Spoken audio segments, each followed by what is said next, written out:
While I was out of town, my sister-in-law broke into my house, changed the locks, and told me the home belonged to her because I refused to lend her $15,000. So I called the police and took everything to court. I'm 42, female, and live in Scranton, Pennsylvania. I work in a machine shop, been doing it for almost 20 years. I'm the woman who clocks in, does her work, and keeps to herself. I don't need much, just my tools, a working truck, and peace at home. I've been married to Carlos for 13 years.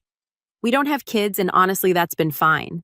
We focused on building a stable life, a little 2-bedroom home we bought after saving for years. Nothing fancy, but it's ours. Paid off most of the mortgage already. We've worked for everything. No handouts, no shortcuts. Carlos's younger sister, Diana, has always been the complete opposite. She's 35, still chasing pipe dreams. Every 6 months, it's something new. Drop shipping, crypto, flipping real estate with no money, some app idea she's too lazy to build. She's lived with their mom off and on, crashed with friends, and even stayed on our couch a few times in the early days.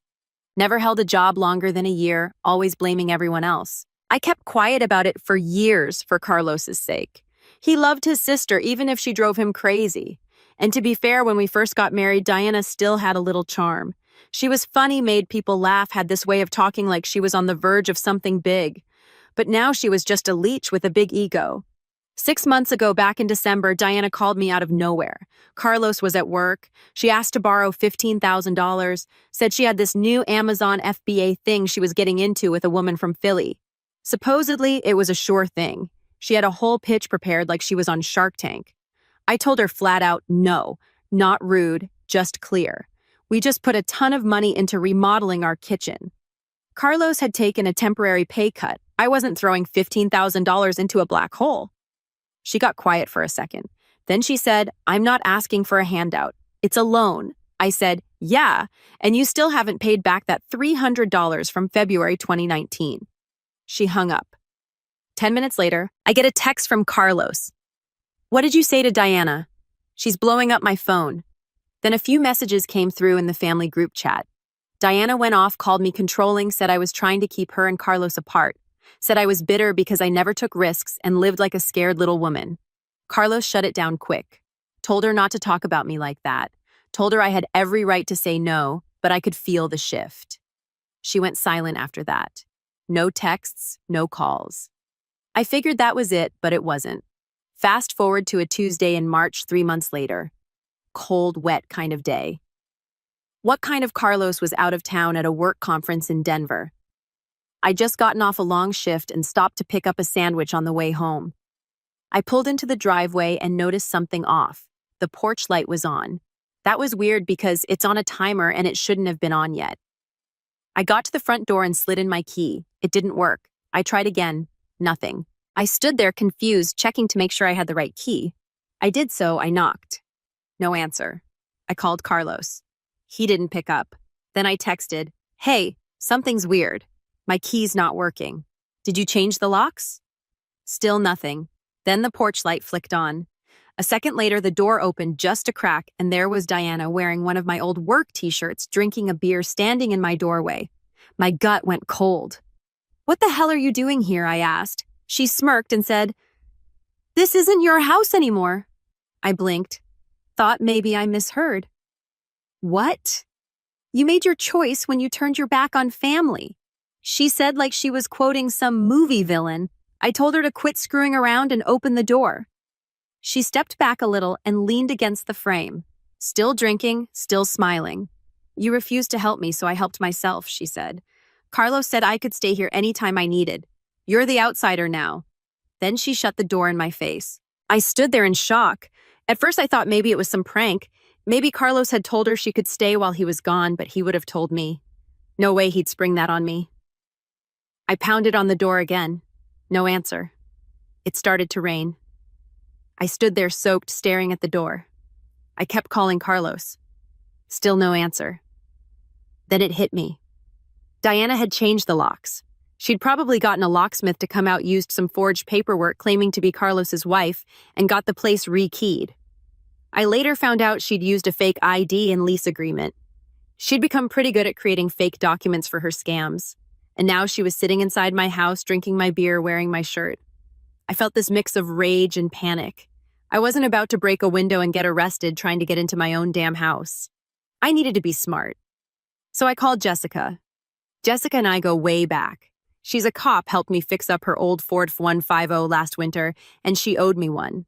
I told her what happened. She didn't even ask questions, said she was 5 minutes away and would bring back up. 15 minutes later, 2 squad cars pulled up.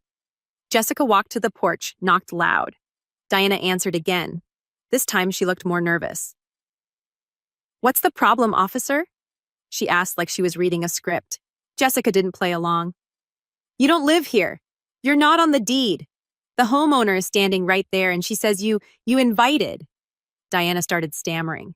"Carlos said my brother said I could stay here any time, and you don't get to change the locks on someone else's home. Jessica said you have 5 seconds to come out or we'll come in." Diana stood frozen. Then she tried to argue, but it was too late. They pushed in. Next thing I know, Jessica's dragging Diana out by the arm. Diana's yelling, "I'm family." She's not family. She's a control freak. "This is my brother's house. Neighbors came out. Someone filmed it. I didn't care." They cuffed her and took her to the station for trespassing and illegal entry. Later that night, Carlos flew home early. He was horrified. Turns out months ago, he told Diana offhand in a casual moment that if she ever hit rock bottom, she could stay in our guest room. But that was before she burned every bridge before the loan fight. He never meant for her to move in without telling me. Definitely not change the locks and throw me out. We found out she'd sold some of our stuff on Facebook Marketplace. Used his old credit card she found in a drawer, ordered food liquor. God knows what else. We pressed charges. The days after Diana got dragged out were a blur. Carlos was back home trying to hold it together, but he was shaken. I was pissed and I stayed that way. We went room by room checking everything. She'd gone through drawers, closets, even our locked file cabinet in the office. Somehow forced it open. A bunch of personal stuff was missing. Old photos, Carlos's watch collection, some signed baseball cards I had from when I was a kid. Gone. We filed a police report and started checking pawn shops. That's when the second wave hit. She hadn't just squatted. She'd been pretending she owned the house. There were emails on Carlos's laptop. She'd logged into his Gmail that showed she tried to list the house for rent on Craigslist. A fake ad with photos of our living room and backyard said it was a luxury home for professionals, furnished, utilities included. She'd been talking to people like a landlord. One man even stopped by while we were home. He pulled into the driveway with his teenage daughter and asked, "Is this the house that was listed online? I have a viewing appointment with Diana." I nearly lost it. Carlos had to calm me down. The man was confused and embarrassed, said Diana had sent him pictures and promised a move-in date. Thank God he hadn't given her a deposit yet, but someone else had. A woman from Jersey sent her $800 through Venmo to hold the room. That's when I really understood what Diana was doing. She wasn't just mooching, she was running a scam out of our house. Carlos took it hard. He kept blaming himself. I should have never said she could stay here. I never thought, God, I feel so stupid. I told him it wasn't his fault. No one expects their own sister to do something this insane, but it wasn't over yet. A week after the arrest, Diana got out on bond. We got served with a petition for emergency residence rights. I didn't even know that was a thing. Apparently, Diana was trying to claim that Carlos had verbally granted her key residency status and that she had an expectation of housing based on a family agreement. She submitted fake emails and texts to try to back it up. Messages that looked like they came from Carlos saying stuff like, "You always have a place here. You can stay as long as you need." They were doctored. He never wrote those. Our lawyer got involved fast. We handed over phone records, security footage, everything. But Diana didn't stop. She kept showing up at the end of our street, just sitting in her car, staring at the house. Sometimes she'd leave trash in our driveway, empty beer cans, takeout bags, always the same car, beat-up green Honda Civic with duct tape on the bumper. One night, I went out to take the trash and found one of my missing baseball cards shoved in the mailbox, torn in half, just sitting there like a threat. I felt like I was losing it. We added a restraining order to the case, but those take time, and until it was final, Diana kept testing the line. Then came second twist. Carlos's mom called. Now she's not exactly a fan of mine. Always thought I masculinized her son and made Carlos too serious. But this time, she was dead serious. She told Carlos she'd kicked Diana out a few days earlier. Diana had shown up drunk, demanding she call us and fix everything. When she refused, Diana trashed her living room, flipped the coffee table, broke a lamp. She called the cops, too, but Diana took off before they showed up. And here's the kicker. Carlos's mom told us Diana had been planning something for weeks. She had told her straight up, if Rachel won't lend me the money, I'll just move in and force her out. Carlos will take my side. She'll leave. He'll realize I'm the only family he's got. She planned to break us up. She thought if she squatted long enough and stirred the pot, Carlos would take pity on her and kick me out. She really believed that. That was her whole game. That was when I snapped. I wasn't just dealing with a freeloader. I was dealing with a manipulator, one who thought she could wedge herself between me and my husband and take over my life. I called Jessica again, told her I wanted to press every possible charge. Not just trespassing, but fraud, identity theft, attempted real estate fraud, breaking and entering, credit card theft, harassment, everything. And Jessica told me something I didn't expect. She said, "You're not the only one. Diana has prior small stuff, but there's a pattern. She's pulled cons like this before, just never this big." I asked why nobody ever warned us. Jessica said because most of the victims were family. They dropped the charges. "Not this time, Carlos." And I doubled down. We froze our credit, added extra surveillance, got legal counsel. The more we dug, the more we found. We even discovered she'd been taking mail from our mailbox while we were at work. A neighbor had caught it on camera once but didn't know who she was. She'd intercepted a bank statement and a credit card offer. It was full-blown identity theft. Now I was furious, but also determined. I wasn't going to just kick her out. I was going to bury her in consequences. And just when I thought it couldn't get worse, Carlos found out he was being investigated by his company's HR department.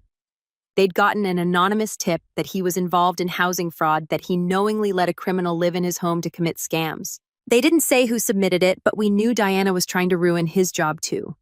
Carlos's face was pale when he got off the phone with HR. They said they weren't making accusations yet, just doing a routine inquiry after a tip came in. He works for a financial firm. Regulations are tight. If they even think you're involved in fraud or sketchy activity, they can suspend you while they investigate. That's exactly what they did. He was placed on leave pending review, effective immediately. That was the moment Diana stopped being a screw-up in our eyes. She wasn't just some loser with bad luck. She was vindictive, calculated. She didn't just want a place to stay, she wanted to destroy us. I called Jessica again, told her about the anonymous report in Carlos's job. She told me to hold tight, that she was already working on something. Apparently, the fake rental ad and the Venmo messages had pushed things into a more serious category, fraud with intent to profit off stolen property. And now with the mail theft and the HR report, we had enough for a full criminal investigation. But it was slow, too slow for me. So I started digging on my own. I remembered Diana had left her old cracked iPhone on the coffee table the night she was arrested. I'd thrown it in a drawer, meaning to hand it off to police, but forgot.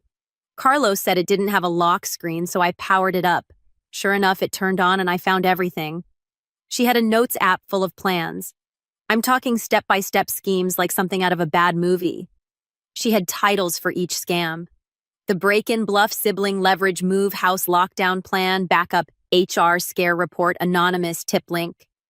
She listed goals, steps, and even scripts for how to talk to the cops, how to lie to Carlos, and what to say to get a locksmith to change the locks without ID. There were screenshots of forged texts between her and Carlos. She'd used a fake texting app to create phony conversations and save them as proof. There were Venmo records showing payments from at least 3 different people. Some of them had rent deposit or utilities included in the memo. It was a goldmine of evidence. But the worst part, she had a to-do list for what came after she got rid of me. Once Rachel is out, file restraining order. She's aggressive, will look believable, contact lawyer friend, fake a lease agreement, get Carlos back on my side, remind him about mom's setup, GoFundMe, wrongfully removed from home by sister-in-law, move into master bedroom, change utilities to my name, new car. I sat there shaking, not with fear, with rage. This wasn't just some jerk squatting. This was a full-blown long con, and we'd been the target for who knows how long. I made copies of everything, sent it to Jessica, our lawyer, and the HR office at Carlos's company. I also printed hard copies and stored them in 3 different places just in case. The fallout was immediate. HR dropped their review of Carlos after seeing the forged texts in Diana's notes. They called the tip malicious interference and flagged it for internal legal action. Carlos was reinstated with full pay and an apology from the regional manager. But Diana didn't know we had the phone. So while she thought we were still scrambling to recover, She went ahead and did the dumbest thing yet. She tried to file a civil claim against me. She claimed emotional damage, said I physically threatened her during the eviction, and even attached a fake medical report saying she had stress-induced panic attacks and recurring trauma from the police. She was trying to sue me for $50,000. The audacity made me laugh out loud for the first time in weeks. Then I sent my lawyer everything from the phone. Around the same time, more cracks started to show. One of the people Diana scammed with a fake rental ad came forward with texts and screenshots. Another found her through a Facebook landlord group and sent a full email chain showing Diana posing as Diana R. with a fake Gmail address. We handed it all over to police. Our lawyer pushed the DA to consolidate everything: trespassing, fraud, identity theft, harassment, false police statements, forged communications. But Diana didn't stop, not yet. She started going after my reputation next. Someone left a 1-star review on the machine shop's Google listing, said I was violent, unstable, and a known racist. 2 more reviews popped up the same week. One claimed I threatened a coworker with a weapon. I've never even had an HR complaint in 20 years. My boss called me and asked what the hell was going on. I knew immediately. Every review came from a newly created account with no history, all posted within minutes of each other, all traced back to one IP address, Diana's. That was the final straw for me. This wasn't about a lock or a room or money anymore. This woman, this sister-in-law, wanted to erase my life piece by piece. She wanted to break my marriage, ruin my job, steal my home, and play victim while doing it. She picked the wrong woman. And the revenge I was planning, it wasn't just going to be about karma, it was going to be permanent. I never wanted war with Diana. All I ever asked for was peace in my home, respect for my husband, and basic human decency. But Diana spit on every one of those things. She kicked me out of my own house. She tried to scam strangers, defame me, ruin my marriage, and cost my husband his job. So I decided to end it once and for all with truth law and just enough humiliation to make it sting forever. It started with the criminal charges. Thanks to the notes we found on her phone, combined with Venmo receipts, text scams, and camera footage, Diana got hit with identity theft, credit card fraud, trespassing, harassment, defamation, attempted real estate fraud, filing a false police report, and civil fraud related to her bogus lawsuit against me. The DA didn't just file, they went hard. The judge signed a no-contact order, and Diana was picked up a second time, this time without warning. No chance to run, no time to prepare. They cuffed her in the parking lot of the sleazy motel she was crashing in. Apparently, she'd gotten into it with another guest the night before. Fists were thrown. Cops already had her name in a report. She didn't know that when she opened that motel room door, there were already 5 warrants waiting. But that wasn't even the satisfying part. That came during her arraignment. Carlos and I sat in the second row behind the prosecution. Diana came in cuffed, wearing an old hoodie with holes in the sleeves and mismatched sneakers. She looked like a ghost. When the judge read the list of charges and asked if she understood, she didn't say yes. She just looked at me like she couldn't believe I'd done it. But I hadn't set her up. She did it all to herself. All I did was bring it into the light. Her bail was denied. The judge called her a manipulative repeat offender with an escalating pattern of personal and financial abuse. She was held without bond until trial, and I wasn't done. I knew Diana didn't have real money, but I still filed a civil suit for damages. Our lawyer helped us sue her for property damage, legal costs, lost work hours, emotional distress, stolen goods, false claims to Carlos's employer, and defamation at my workplace. We won easily. She didn't even show up to fight it. The judge granted us a $42,000 judgment. Of course she didn't have the money, but we found out something else through that process. She did have an inheritance coming. When her grandmother died 5 years ago, the estate was tied up in probate because of a land dispute, but it had just cleared. Carlos was already aware of it, but Diana figured she'd get it all since she was closest to their grandmother. Wrong. Because of the civil judgment, we were able to file the necessary liens and legal paperwork to claim the inheritance once it was distributed.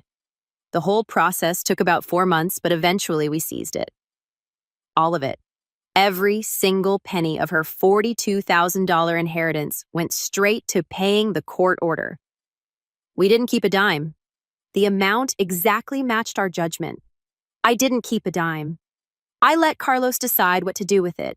He donated most of it to a charity that helps men escape family abuse and fraud. He said if Diana had grown up in a better home, maybe she wouldn't have turned out this way. But someone else can still get a shot. But Diana's spiral didn't stop there. With her name burned, her inheritance gone, and her scams exposed, her online record followed her everywhere. That video from the police dragging her out, it went viral on Facebook, posted by our neighbor's teenage son. It got shared by a landlord protection group, a scam buster subreddit, and even a local news site. Every future employer, landlord, or date who Googled her would find that video. And those fake reviews she wrote about me. We traced them all, sent documentation to Google, and had them removed. But we took it further. We filed a harassment claim with Google's legal team and linked it to the criminal case. Now the accounts and IP addresses she used are flagged on multiple platforms. She can't create new accounts using the same devices or internet connections without them getting auto-flagged for review. She became a digital ghost. No place to hide online. Every trace led back to her screw-ups. Carlos and I fixed up the house. We got new locks and new security system, even repainted the room she had touched. It was about starting fresh. One afternoon, while we were clearing out old files, Carlos sat down on the couch next to me and said, "You know, if you hadn't stood your ground, she might have really broken us." I looked at him and said, "She tried, and she lost." But the truth, I almost broke too. There were nights I questioned myself, wondered if saying no to that loan started all this. If maybe I should have just let her sleep on the couch one more time. But then I'd remember her standing in my house wearing my shirt, telling me I wasn't family. That was never about money. That was about control. Diana's now serving an initial 18-month sentence. Not in some cushy rehab-style jail either. County lockup with real consequences. She'll have a criminal record for the rest of her life. She'll never rent a place without a background check showing fraudulent real estate scheme. She'll never get a legit job without the theft charges popping up and her big break dreams dead. But the consequences kept rippling out even after she was locked up. About 6 months into her sentence, September of the following year, we got a call from Jessica. Turns out Diana had been running similar scams in other states. The FBI had gotten involved because she'd crossed state lines with her rental fraud schemes. Remember that woman from Jersey who sent the $800 deposit Jessica asked during one of our coffee catch-ups? Well, she wasn't the only one. Diana had been running fake rental ads in Pennsylvania, New Jersey, and Delaware. The feds found at least 12 victims, all sending money for houses that weren't really for rent. The investigation revealed Diana had stolen photos from legitimate real estate listings and created fake rental ads across multiple platforms. She'd collected over $28,000 in deposits from unsuspecting families, an average of about $2,300 per victim, which makes sense for rental deposits in our area. Many of them were desperate to find housing quickly. Some were single mothers, recent graduates, elderly couples downsizing, people who couldn't afford to lose that money. Each victim had to testify either in person or via video call. Carlos and I attended some of the hearings, watching those people describe how Diana's scam had affected them. One woman had to move back in with her abusive ex because she couldn't afford another deposit. A young man missed his college enrollment deadline because he was scrambling to recover the money. It made me realize how deep Diana's damage went. The federal charges added another 30 months to her sentence. Diana went from county jail to federal prison, and the media picked up the story. Local woman sentenced for multi-state housing fraud ring ran in 3 different newspapers. Her mugshot was everywhere. Carlos took it harder than I expected. One evening, about 6 months after the federal sentencing, I found him sitting on our back deck staring at his phone. "What's eating at you?" I asked, settling into the chair next to him. He showed me his screen. It was a news article about Diana, but the comment section was what had him shaken. People were calling her a master manipulator, a predator, speculating about her childhood and what made her this way. "Did I miss something?" he said quietly. All those years growing up with her, was I blind to who she really was? I understood his guilt. Carlos is the kind of man who sees the best in people, sometimes to a fault. He'd spent years making excuses for Diana's behavior, chalking it up to bad luck or immaturity. Now he was questioning everything. "You were being a good brother," I told him. "You couldn't have known she was capable of this." But the truth was more complicated. Over the next few weeks, as Carlos started opening up about their childhood patterns, it emerged that we both overlooked. Diana had always been manipulative, just on a smaller scale. She'd convinced Carlos to lie to their parents about her grades, her whereabouts, her boyfriends. She'd borrowed money from his piggy bank as kids and never paid it back.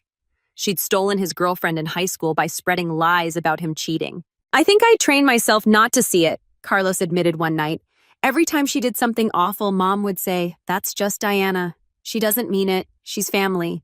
So I learned to ignore it too." The realization was painful for him, but it was also freeing. For the first time, Carlos stopped carrying guilt about Diana's situation. He stopped wondering if there was something more he could have done to help her. Meanwhile, the collateral damage from Diana's schemes kept surfacing. Her friend circle, what little she had, completely imploded. Turns out she'd been lying to them too, borrowing small amounts of money with sob stories about emergency car repairs or medical bills. When the news broke about her arrest, several people came forward with their own stories of being scammed by Diana. One woman, Maria, reached out to us directly through Facebook. Diana had convinced her that she was starting a nonprofit to help struggling single mothers and had collected donations that never went to any charity. Maria had given her $1,200, thinking she was helping other women in need. "I feel so stupid," Maria wrote in her message, but she was so convincing. She had me believing she was this reformed person trying to give back. We connected Maria with our lawyer, and she was able to file her own civil suit. She never got her money back. Diana had nothing left to take, but she said the closure of seeing Diana face consequences was worth it. The other revelation that came out during the federal investigation was how long Diana had been planning to target us specifically. Investigators found notebooks in her belongings dating back over a year, filled with observations about our routines, our finances, even sketches of our house layout. She'd been watching us, studying us, learning when we came and went. When Carlos traveled for work, when I worked overtime, she knew exactly when to make her move. The notebooks contained other disturbing details. She'd written down the names and ages of our neighbors, our license plate numbers, even the times our mail was delivered. She'd researched property records to understand exactly how much equity we had in the house. One entry dated 6 months before the loan request simply said, "I think she's so much better than family." Time to teach her a lesson about what really matters. Reading that made my skin crawl. This wasn't a desperate woman making impulsive decisions. This was a calculated attack that had been in the works for over a year. The psychological evaluation ordered by the court painted an even more disturbing picture. Diana was diagnosed with antisocial personality disorder and narcissistic personality disorder. The psychologist report noted her complete lack of empathy for victims and grandiose sense of entitlement. The defendant shows no genuine remorse for her actions. The report stated her primary concern appears to be anger at being caught rather than guilt over the harm caused to others. Even in prison, Diana continued to cause problems. She was written up multiple times for trying to manipulate other inmates, attempting to start gambling rings, and even trying to seduce a guard. She spent several stretches in solitary confinement. The letters she sent us became increasingly unhinged as her sentence progressed. In one, she claimed we'd ruined her life and that she was going to make us pay when she got out. In another, she alternated between threatening us and begging Carlos to visit her, saying she'd changed and found God. We forwarded all the threatening letters to Jessica and our lawyer. They became part of a new harassment case that extended her sentence by another 6 months. Meanwhile, our lives steadily improved. I didn't just get promoted to shift supervisor. I was asked to help train new employees and even spoke at a regional conference about workplace safety. The recognition felt good, but what felt better was the respect I'd earned from my colleagues who watched how I handled the Diana situation. Carlos thrived at work too. His boss, impressed by how he'd navigated the crisis, put him in charge of a major client account. The pay raise meant we could finally afford to take that trip to Ireland we'd been talking about for years. Our marriage, if anything, grew stronger. Going through something that intense together, having each other's backs when everything felt like it was falling apart, created a bond that felt unbreakable. We started seeing a couples counselor, not because we were having problems, but because we wanted to process what we'd been through and make sure we came out even stronger. The counselor helped us understand how trauma can bring couples together or tear them apart depending on how they handle it. You two chose to face the threat as a team rather than turning on each other, she observed. That's not as common as you might think. We also made practical changes. We upgraded our security system, added cameras, and even got a dog, a German Shepherd named Tank, who's friendly to people we invite over but definitely intimidating to anyone who shouldn't be there. Most importantly, we set new boundaries with Carlos's family. His mother, who'd enabled Diana for years, initially tried to guilt Carlos into visiting Diana in prison or putting money on her commissary account. She's still your sister, she'd say during tense phone calls. And I'm still her victim, Carlos would reply. That doesn't just disappear because we share DNA. Eventually, Carlos's mother came around. She started seeing a therapist herself and began to understand how her enabling had actually hurt Diana by preventing her from facing real consequences for her actions. The ripple effects of Diana's crimes extended beyond our immediate circle. The machine shop where I work updated their background check policies after my boss realized how easily someone with criminal intent could have infiltrated our workplace. Carlos's company did the same, implementing more thorough screening procedures. Our neighborhood association started a community watch program. After our neighbors realized how long Diana had been surveilling our street without anyone noticing, property crimes in our area dropped significantly once people started paying more attention to suspicious behavior. As Diana's release date approached, she still had over 2 years left to serve, by this point putting her release sometime in late 2027. We consulted with our lawyer about additional protective measures. We learned about victim notification programs that would alert us when she was released transferred or if she violated any terms of her eventual probation. The system isn't perfect, our lawyer warned us, but you've built a strong paper trail. If she tries anything again, she'll go away for a very long time. We also talked about the possibility of moving, but ultimately decided against it. This was our home. We'd worked too hard for it, put too much of ourselves into it to let Diana's memory drive us away. Instead, we focused on building the life we wanted. We started hosting regular dinners for friends, the kind of gatherings we'd been too stressed to enjoy when Diana was constantly causing chaos. We planned future projects for the house, talked about maybe getting a second dog, discussed whether we wanted to travel more or focus on local adventures. I used to believe family was everything. Now I believe this. Family is earned, not owed, and anyone who tries to take what you built, they'd better be ready for the storm that follows. Because sometimes revenge doesn't come with fists or shouting. Sometimes it comes in court papers, frozen bank accounts, and the cold silence of a locked door they'll never open again. And that's exactly what Diana got. But more than that, she lost the chance to be part of something real, something built on love and respect and hard work. She threw away a family that would have been there for her if she'd just been willing to be human. Her loss was our gain. And every day that we wake up in our peaceful home, every quiet evening we spend together, every laugh we share, without looking over our shoulders, that's the best revenge of all.